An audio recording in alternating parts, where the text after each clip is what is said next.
republic for which it stands. One nation, under God. Indivisible. With liberty and justice for all. Guns, self-defense, concealed carry. This is the Patriot Defense Podcast. From the war room in Idaho's high desert, here's your host, Todd Echols. And I am back. It is a Sunday morning, and I am tucked away in the war room somewhere in the high desert of southern Idaho. And it is a very, very rainy Sunday morning here. It's weird, man. No snow yet. I don't know what's up with winter. I'm okay with it. I'm okay with really no snow at this point. Yeah, I'm good with it. Bring on the rain. Bring on the spring. We can do without the wind, but I'm ready for spring. We got lots of stuff happening over here at Patriot Defense. This coming week is pretty much, I might have been doing classes up till now, but we're pretty much starting. It's like the starting point for the summer, for the spring.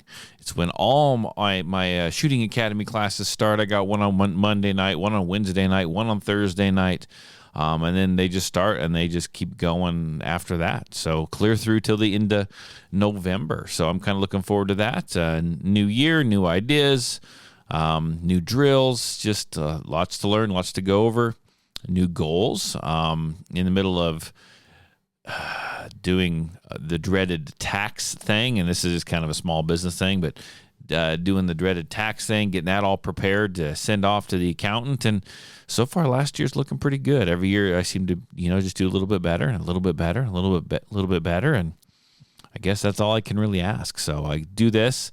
And as long as I, just do a little bit better every year, I don't have to go get a real job. That's kind of what I tell everyone.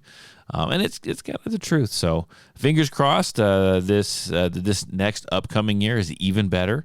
I know I'm really excited about some new classes that we started. That we tried out last year.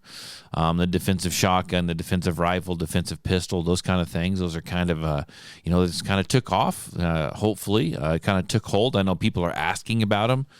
People are talking about them. I just spent 2 days at a women's vendor show. I started doing this last year, and I'm the only firearms guy there, the trainer there. The lady that puts it on, she's taken some women's classes and stuff from me, and so she thought of me. And there's a show with the vendors that they sell things that women might enjoy, right? And I'm kind of the odd man out. I show up there, and there's other guys there. They're there helping their wives, who are the vendors, right? I show up, and I am the vendor, so kind of feel like a black sheep, a little out of place. I'm sitting there in my booth.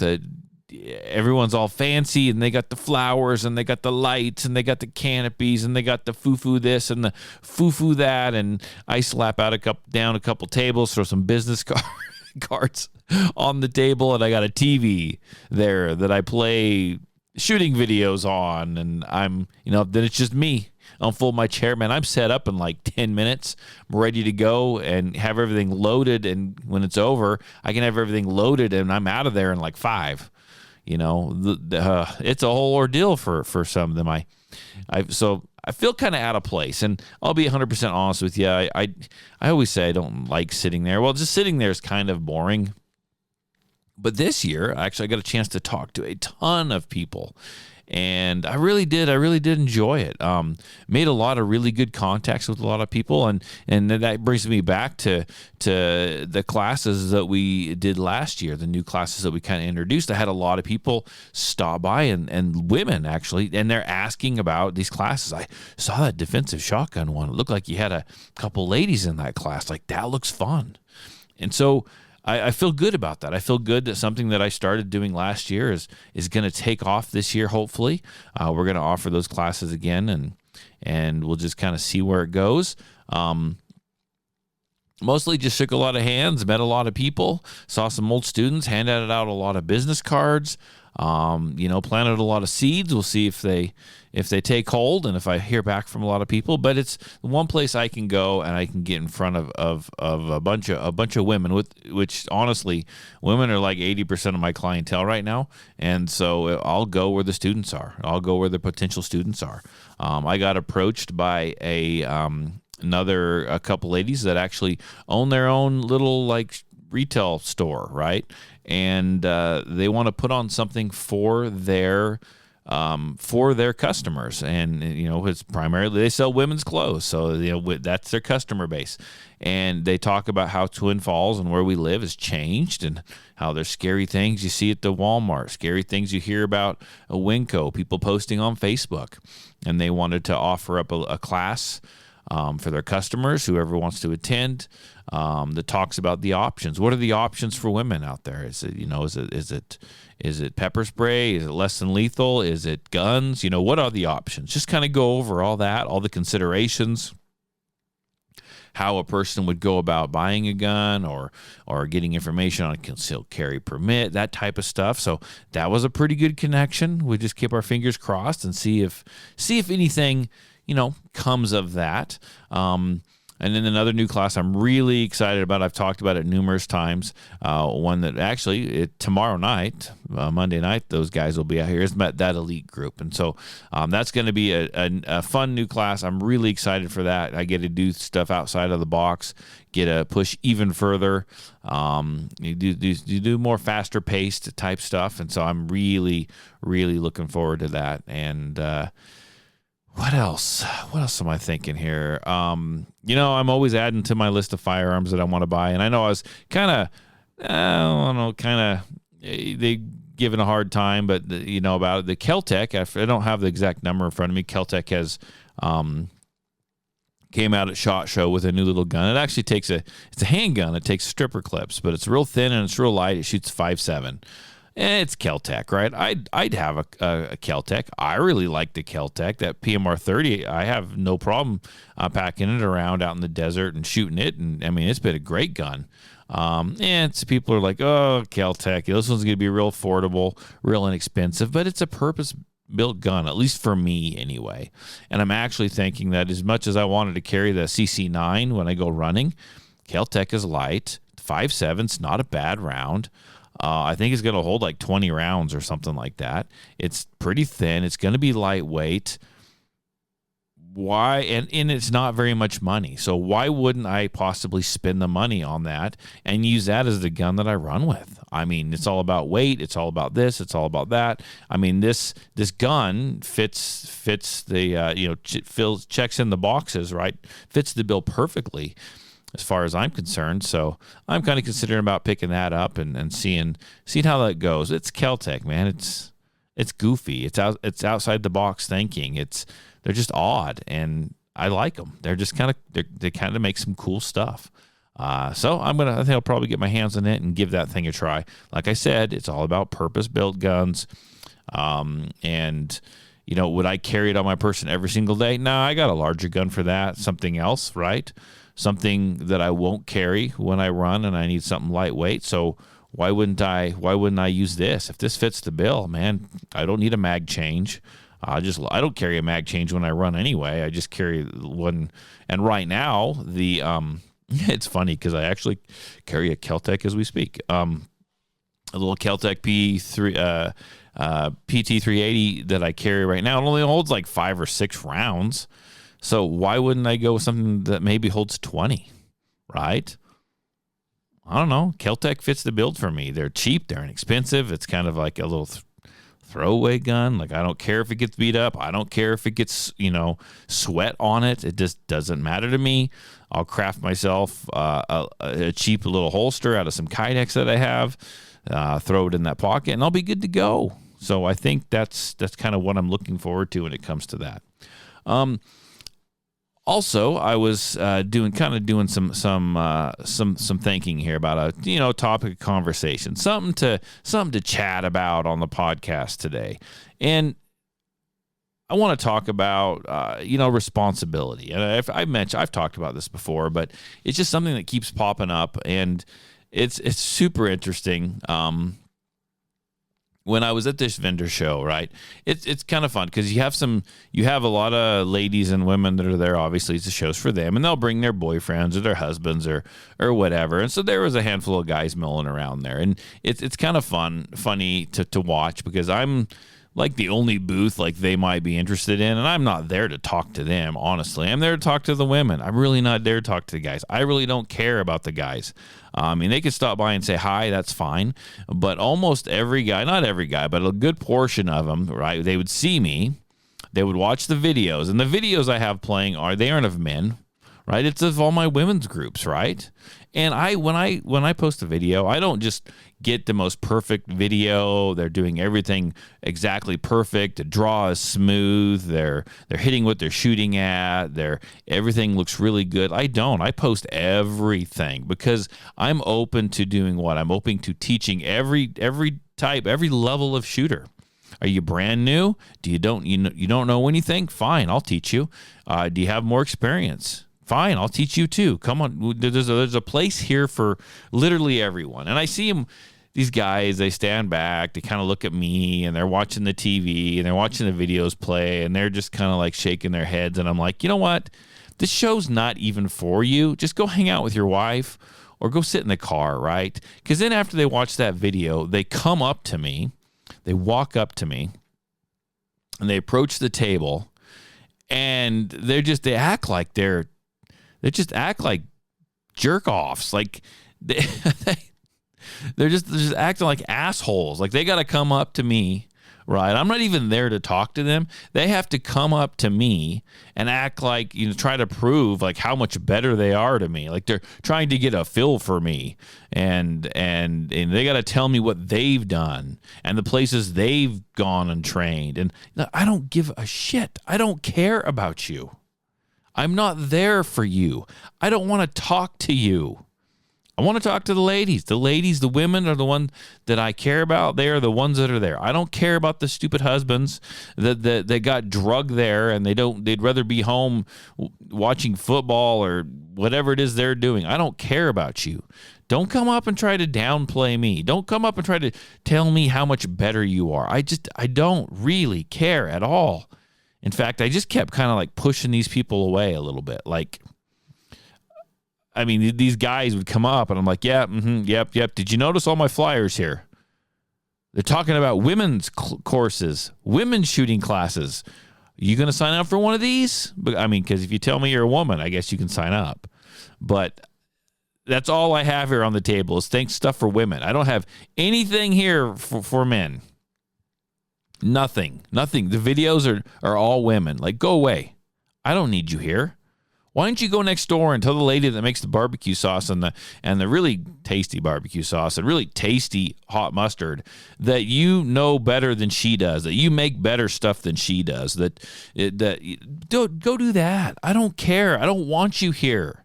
Go across the way and get a tattoo. That lady was offering tattoos. I don't see you in line over there telling her that she can't tattoo, telling her that you've had better tattoos other places. Go away. It's not a big dick swinging contest. It's just not. I hate people like that. In fact, if you're like that, don't even sign up for my freaking class. Just don't do it. I don't want you there. If the first thing out of your mouth is you try to come up with some fancy place that you've gone, well, I took classes from this. You know what? I don't care. Go away. I don't care. You're not open to learning. I'm not even there for you. Just go away. And another thing that kind of chaps my hide, it's an old phrase, is let's talk. We're going to talk responsibility now, just like I said we were, and before I got on that little bit of a tangent, is I get people that come up, even some of the ladies, not all of them, but they come up and they're like, they always have to act like they're a little bit better. Some of them, they're like, well, I don't need these classes. I mean, they don't come right out and say that.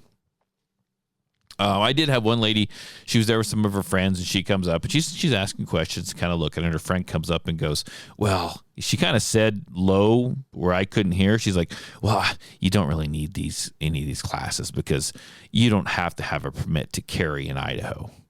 And I jumped in. I said, that you are correct, ma'am. You do not have to have a permit to carry in Idaho. Idaho is a constitutional carry state.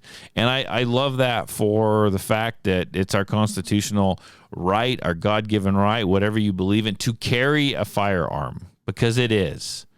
But that does not give you the excuse to not get educated. Like, I wanted to ask the lady who said that, I wanted to say, are you carrying a gun right now? Because probably she's not. But are you carrying a gun right now? Like, tell me all the laws. Tell me where you can and can't carry. Like, tell me all the laws. Tell me what happens when you use your gun. What are the laws if you get pulled over by law enforcement? Like, tell me all that stuff. Because I guarantee it, you have no idea about any of those. You just don't. Right? So there comes a responsibility, and we're just talking the law portion, but there's a responsibility. When you carry a gun, constitutional carry or not, go out and get educated. Go out and take a class. Those that don't, I'm right now, you could be the best shooter in the world. I mean, it don't matter to me. And if you carry a class and you if you carry a gun, based on the constitutional carry policy of your state that you live in, and you don't bother to go take a class and train and learn the laws, the basic laws, the very laws of your state when it comes to carry, then you're a buffoon. I don't even look at me. Don't even freaking talk to me, really. Because that tells me you're not interested in being responsible. You're not interested in being safe. You're just interested in carrying that firearm around and saying, I got a gun on me. It's my Second Amendment right. I'm a freaking patriot. You know what? I don't care. You're dumb. You're just dumb. Just take that nonsense and get away from me. Because you are assuming that you are better than anything else, right? And you don't feel you are better than someone else. You don't feel that responsibility to go out and get to training and learn the laws. You owe that to your family. You owe that to yourself. You owe that to people you are around in town. You know how many pictures I get sent to me every single week or every day, right? And I see them on the internet, but pictures I get sent to me of local people that have taken photos of someone. I used back in the day, I did #crappycarry. Send me your photos, right? And I get of people carrying guns without holsters, unloaded, in their pocket, cradled in between their butt cheeks. I mean, very horrible places to carry a gun, right? Horrible places to carry a gun. I had someone come and tell me today he's got a loaded gun rolling around the inside of his truck.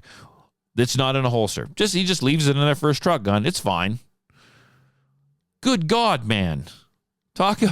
Just talking about being a buffoon. I mean, be responsible. Be responsible. Don't be the thing that gun memes are made out of. I mean, just don't. Just don't.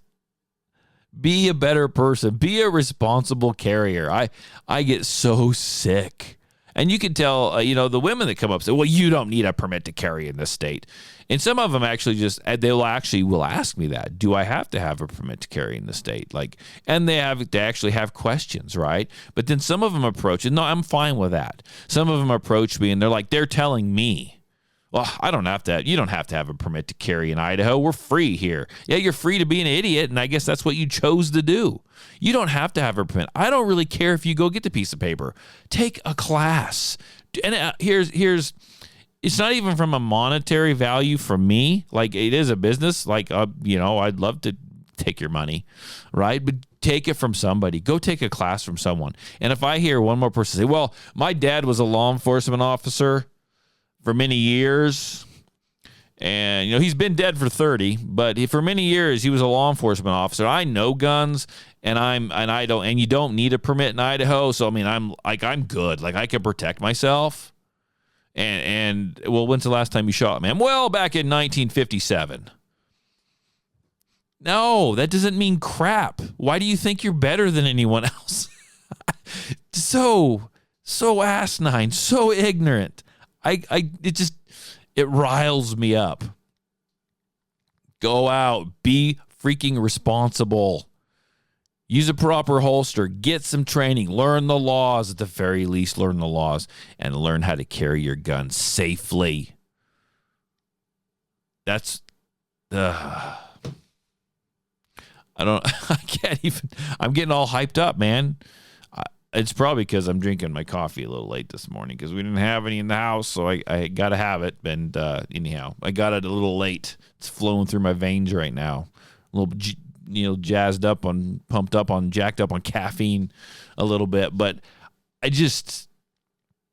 but overall, I had a great time at the fairgrounds at the it's called the Gal Pals Vendor Show. I had a great time. I talked to a lot of really, really, really good people, and that legit had questions and they want to learn and they want to train. And I mean, that's encouraging, right? And the people that I'm talking about, the ones that say, "Oh, you don't need a permit to carry. This is ridiculous. I don't need this. I know how to shoot. I was raised with guns." Like that's at the very, I mean, that's a small percentage, right? But they are so obnoxious and they are so sure of themselves that they're loud and they're heard, and it's really annoying. And I'm going to tell you right now, if there's any reason for us, if there's ever a reason that we get our gun rights taken from us, it was probably because of one of them. I'm serious. It's probably because of one of them. So I'll step down from that now. That's probably going to cost me in the future, I'd imagine. But little quick story though. Something happened to me today. Just a reminder, and I didn't have to use it. It wasn't anything crazy like that. But I want to say, you know what? If you got that gun, right? Make sure you train with it. We just talked about that. I just yelled and screamed about that for, 10 minutes. But make sure you carry that gun. If you're going to carry that gun and you normally carry a gun everywhere you go. You never know when you're going to have to use it. For example, this is one of Todd's wild and crazy stories from his early morning runs. Today I was running. I was back down. It was early in the morning. It was like 6 o'clock. It was dark. It wasn't too cold. It was probably 36 degrees and just flat out pouring down rain. Why am I out there? Because I'm dumb. But that's what I do. And I'm out there, and it's not in town. I'm not in town, okay? I am in a desert area down by the Snake River. It's dirt trails, dirt single track trails with a gravel road that no one really drives on because it's all gated off.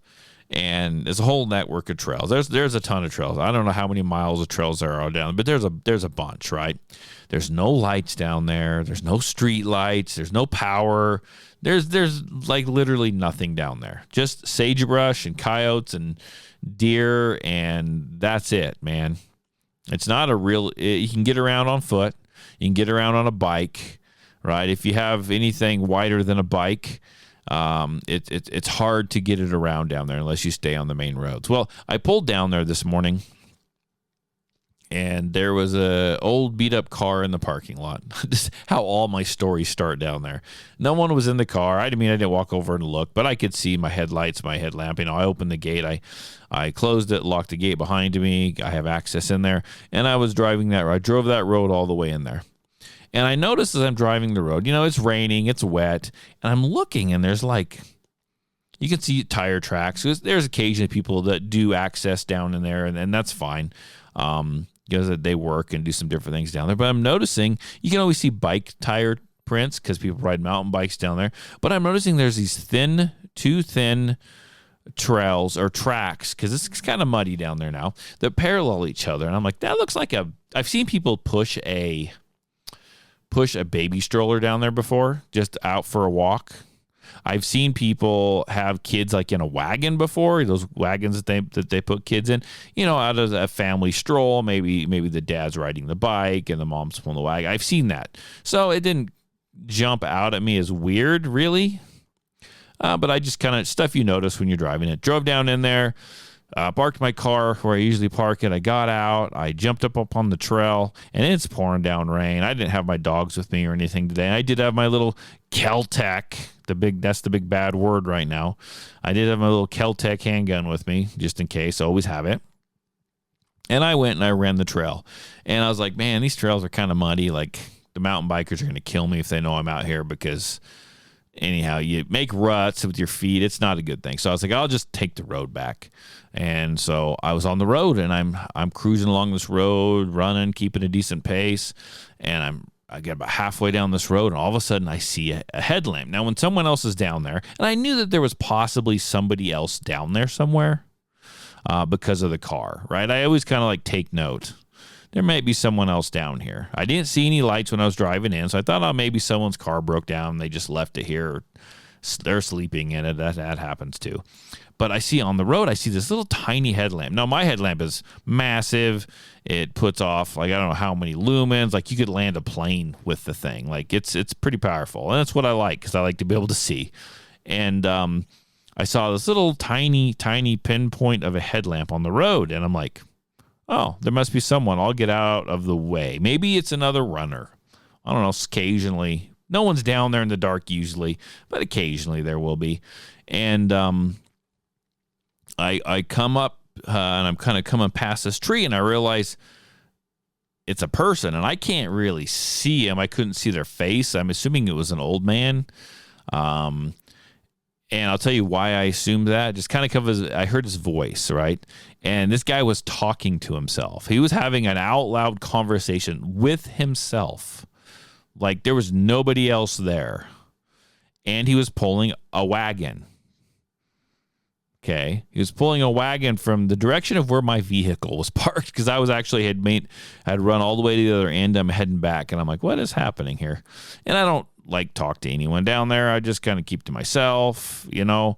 And so I had to pass this guy on the road. Not a big deal. As I pass him, he doesn't really look over. He's caught up, and I didn't even know if he knew I existed, actually. I mean, he would have seen my light, but he didn't even, like, look my way. I kind of glanced over him just real quick, and he's pulling this wagon with this massive car battery in it. Why would someone be out there at night, or it was in the morning, but in the dark, in the pouring down rain, right? Like, pulling a wagon with a, like, massive, big car battery, one of the big ones, not the little ones, one of the big ones, like this massive car battery in it. Like, what is he doing? And he's having an argument or conversation with himself. It was pretty heated, whatever it was. And then he would talk, and then he'd answer himself. Then he'd talk again, and I'm like, this guy's got it. This guy's just fried, right? And I got by him, and no problem. He didn't even say anything. I just kept going. I just made sure I kept running. And I kept looking back over my shoulder. And he was a ways back there. I could see his little headlamp, and he kept stopping. And he'd fiddle with something. I don't know what he'd fiddle with. And then he'd go again, and he'd stop, and he'd go again. And finally, I didn't see him. And as I'm going now, on my right, there is a bunch of trails, and then it's kind of like a cliff, and then it goes down and levels out to a big rocky area where there's some more trails, and it's right next to the Snake River, right next to the river. And I usually run down there.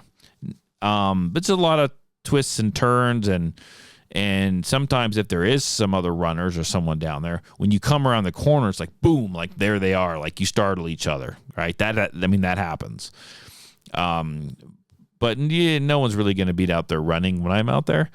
I noticed that there was a light. There was another headlamp down there. Now, this is a long ways away from me, but I could see another light down there.